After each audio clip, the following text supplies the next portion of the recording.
आइए जानते हैं आज के प्रमुख अंतर्राष्ट्रीय खबरों को। पहले एक नजर हेडलाइंस पर। राजधानी की सुरक्षा को लेकर बन गया प्लान। गृह मंत्री अमित शाह ने सीएम और दिल्ली पुलिस को दे दिया बड़ा मैसेज। हाथों में हथकड़ी पहनकर सदन में पहुंची महिला एमएलसी, बताई हैरान करने वाली वजह। नेपाल में आधी रात कांपी धरती, बिहार में भी महसूस किए गए भूकंप के तेज झटके। चमोली में ग्लेशियर एवलांच से तबाही, 57 मजदूरों के रेस्क्यू के लिए जवानों ने झोंकी ताकत। रूस को अकेले हरा पाओगे, ट्रंप ने ब्रिटेन के पीएम को दिन में दिखाए तारे। पाकिस्तान में चैंपियंस ट्रॉफी के बीच भीषण बम धमाका, मस्जिद में आत्मघाती आतंकवादी ने खुद को उड़ाया। हमास की ताकत का कम अंदाजा, ओवर कॉन्फिडेंट, इजराइल से कहां हुई गलती। महाकुंभ में बेच दी एक दिन में 1 लाख कप चाय। विराट कोहली की फोटो को लेकर प्रीति जिंटा ने ऐसा क्या कहा कि सोशल मीडिया पर मच गया बवाल।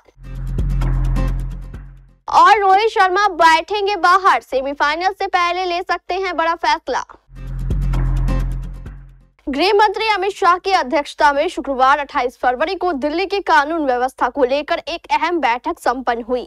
इस बैठक में दिल्ली के मुख्यमंत्री रेखा गुप्ता, राज्य गृह मंत्री आशीष सूद, दिल्ली पुलिस कमिश्नर संजय अरोरा और गृह मंत्रालय के सीनियर अधिकारी शामिल हुए। बैठक का मुख्य उद्देश्य दिल्ली पुलिस और नई सरकार के बीच समन्वय स्थापित करना और सुरक्षा व्यवस्था को और अधिक मजबूत बनाना था। बैठक के दौरान राष्ट्रीय राजधानी में बढ़ते अपराध और सुरक्षा खतरों को लेकर विस्तार से चर्चा हुई। अमित शाह ने राजधानी की सुरक्षा को लेकर सख्त कदम उठाने की जरूरत पर जोर दिया। उन्होंने कहा कि दिल्ली की कानून व्यवस्था को मजबूत बनाना प्राथमिकता होनी चाहिए। वहीं मुख्यमंत्री रेखा गुप्ता ने केंद्र सरकार के सहयोग से राजधानी की सुरक्षा व्यवस्था को बेहतर बनाने के उपायों पर चर्चा की। राज्यपाल के अभिभाषण के साथ ही शुक्रवार को बिहार विधानमंडल के बजट सत्र की शुरुआत हो गई। इस बार करीब 1 महीने तक चलने वाले सत्र में हंगामे के प्रबल आसार पहले दिन से ही देखने को मिल गए। दरअसल सदन में राज्यपाल के अभिभाषण के दौरान ही विपक्ष के विधायकों ने हंगामा करना शुरू कर दिया। इस दौरान विपक्ष के नेता जमकर नारेबाजी करने लगे। वहीं सदन की कार्रवाई शुरू होने से पहले बिहार विधानमंडल परिसर में अलग अलग तस्वीरें देखने को मिली। दरअसल बिहार विधान परिषद की कार्यवाही में शामिल होने के लिए एक महिला एमएलसी हाथों में हथकड़ी लगाकर बिहार विधानमंडल के परिसर में पहुंची। बता दें कि बिहार विधानमंडल के बजट सत्र की शुरुआत के साथ ही विपक्ष ने मजबूती से अपनी उपस्थिति दर्ज करानी शुरू कर दी है। जानकारी के अनुसार सदन की कार्यवाही के पहले दिन माले के विधायकों और विधान पार्षदों ने आज अलग ही अंदाज में एंट्री ली। माले विधायकों ने हाथों में हथकड़ी लगाकर बिहार विधानमंडल परिसर में प्रवेश किया। इसी क्रम में विधान परिषद की सदस्य शशि यादव आज हाथों में हथकड़ी लगाकर सदन में पहुंची। इस दौरान उनके साथ माले के अन्य विधायक भी मौजूद थे। फरवरी के महीने में दिल्ली, असम, गाजियाबाद, बंगाल की खाड़ी में भूकंप के झटके महसूस किए गए। भूकंप के इन झटकों ने हर किसी को डरा दिया। इन भूकंप का डर लोगों के जहन से निकलने से पहले ही नेपाल और पाकिस्तान में फिर भूकंप आ गया, जिससे लोग सहम गए। भूकंप के झटके नेपाल के अलावा बिहार के कई जिलों में भी महसूस किए गए, जहाँ नेपाल में आए भूकंप की तीव्रता रिक्टर स्केल पर 5.5 रही। वहीं आज सुबह 5:14 पर पाकिस्तान में आए भूकंप की तीव्रता रिक्टर स्केल पर 4.5 थी। नेपाल और पाकिस्तान में आए भूकंप ने भारत के लोगों को फिर डरा दिया है। नेपाल के भूकंप की खबर जैसे ही लोगों तक पहुंची, वैसे ही लोगों को नेपाल के उस विनाशकारी भूकंप की याद आ गई, जिसने नेपाल में भारी तबाही मचाई थी। जानकारी के अनुसार नेपाल में आए भूकंप का केंद्र बागमती था। हालांकि राहत की बात यह है कि अभी तक भूकंप के कारण जान माल का किसी भी प्रकार का नुकसान होने की खबर नहीं मिली है। भूकंप के कारण लोग अपने घरों से निकलकर खुले इलाकों की ओर भागे। उत्तराखंड की सीमांत जनपद चमोली के माना गांव में ग्लेशियर टूटने से कई मजदूर अभी भी दबे हुए हैं, जबकि कुछ श्रमिकों को सकुशल रेस्क्यू कर लिया गया है। आईटीबीपी और बीआरओ मजदूरों के रेस्क्यू में जुटी हुई है। सेना के जवान भी मौके पर मौजूद है। वहीं इस पूरी घटना और राहत कार्य के बीच एक सवाल उठ रहा है कि मौसम विभाग की भारी बर्फबारी की चेतावनी के बावजूद यहाँ पर काम करने वाली कंपनी ने मजदूरों की सुरक्षा को ध्यान में क्यों नहीं रखा। भारत तिब्बत सीमा पुलिस के जवानों ने चमोली जिले के के हिमस्खलन प्रभावित क्षेत्र में बचाव अभियान चलाया। 10 घायल लोगों का आईटीबीपी और सेना के एमआई कक्षों में उपचार चल रहा है। खराब मौसम की चुनौतियों के बावजूद फंसे हुए शेष श्रमिकों का पता लगाने और उन्हें निकालने का प्रयास जारी है। यूक्रेन पर अमेरिका की बदली विदेश नीति ने यूरोपीय देशों के पैरों तले जमीन खिसका दी है। डोनाल्ड ट्रंप के शांति प्रस्ताव से यूक्रेन का अपाहिज होना तय है। वहीं यूरोपीय नेता लगातार डोनाल्ड ट्रंप को मनाने की कोशिश कर रहे हैं, लेकिन ट्रंप उन्हें भाव देने के मूड में नहीं है। व्हाइट हाउस में ब्रिटेन के प्रधानमंत्री कीर स्टारमर ने जब यूक्रेन के लिए सुरक्षा गारंटी मांगी तो डोनाल्ड ट्रंप ने उनसे दो टूक लहजे में पूछा कि क्या आप अकेले रूस को हरा पाएंगे। मीडिया के साथ बातचीत के दौरान डोनाल्ड ट्रंप ने रूस के आक्रमण का मुकाबला करने की ब्रिटेन की क्षमता पर सवाल उठाते हुए ब्रिटिश प्रधानमंत्री को दिन में तारे दिखा दिए। प्रेस के साथ अपनी बातचीत के दौरान डोनाल्ड ट्रंप ने रूस के आक्रमण का मुकाबला करने की ब्रिटेन की क्षमता के बारे में स्टारमर को आड़े हाथों लिया।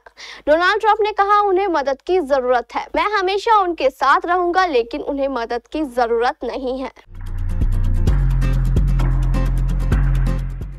पाकिस्तान में एक तरफ चैंपियंस ट्रॉफी का आयोजन हो रहा है, दूसरी तरफ भीषण बम धमाके ने देश को दहला कर रख दिया है, जिससे खिलाड़ियों की सुरक्षा को लेकर गंभीर सवाल उठ खड़े हुए हैं। रिपोर्ट के मुताबिक खैबर पख्तूनख्वा के पुलिस महानिरीक्षक जुल्फिकार हमीद ने पाकिस्तानी मीडिया को बताया कि अकोड़ा खड्डक में दारुल उलूम हक्कानिया मस्जिद में हुए बम विस्फोट में कम से कम 4 लोग मारे गए हैं और 12 लोग घायल हैं।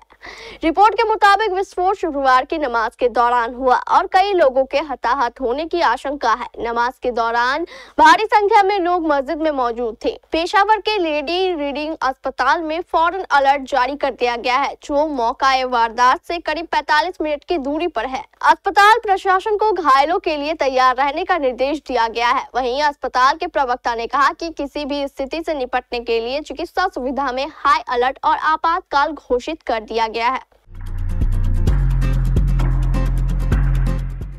हमास इजराइल युद्ध को लेकर अब चौंकाने वाले खुलासे हुए हैं। इजराइल की सेना ने हमास के 7 अक्टूबर 2023 के हमले के दौरान अपनी गलतियों का पहला आधिकारिक विवरण प्रकाशित किया। रिपोर्ट में निष्कर्ष निकाला गया है कि इजराइल रक्षा बल IDF इजरायली नागरिकों की रक्षा करने के अपने मिशन में नाकाम रहा। इतना ही नहीं, इजराइल ने हमास को कम आंकने की भूल की थी। फिलिस्तीनी ग्रुप ने 7 अक्टूबर 2023 को इजराइल पर हमला किया था। हमास के सदस्यों ने करीब 1200 लोगों को मार दिया और 251 लोगों को बंधक बना लिया। इसके बाद इजराइल ने हमास के नियंत्रण वाली गाजा पट्टी पर हमले शुरू कर दिए। इजराइल के हमले में 48,000 से अधिक फिलिस्तीनियों की मौत हो गई। संयुक्त राष्ट्र का कहना है कि इजराइल के हमलों से गाजा की लगभग 2/3 इमारतें क्षतिग्रस्त या नष्ट हुई है। हर कोई जानता है कि भारत में चाय पसंद करने वालों की संख्या काफी ज्यादा है। देश ही नहीं, विदेश में भी लोगों को पता है कि भारतीय चाय के कितने बड़े प्रेमी हैं। चाहे कड़कड़ाती ठंड हो या चिलचिलाती धूप, चाय प्रेमी इसकी चुस्की लेने का कोई ना कोई बहाना ढूंढ ही लेते हैं। चाय प्रेमियों की वजह से आप चाहे कि देश के किसी भी हिस्से में चले जाएं, आपको चाय की दुकान नजर आ जाएगी।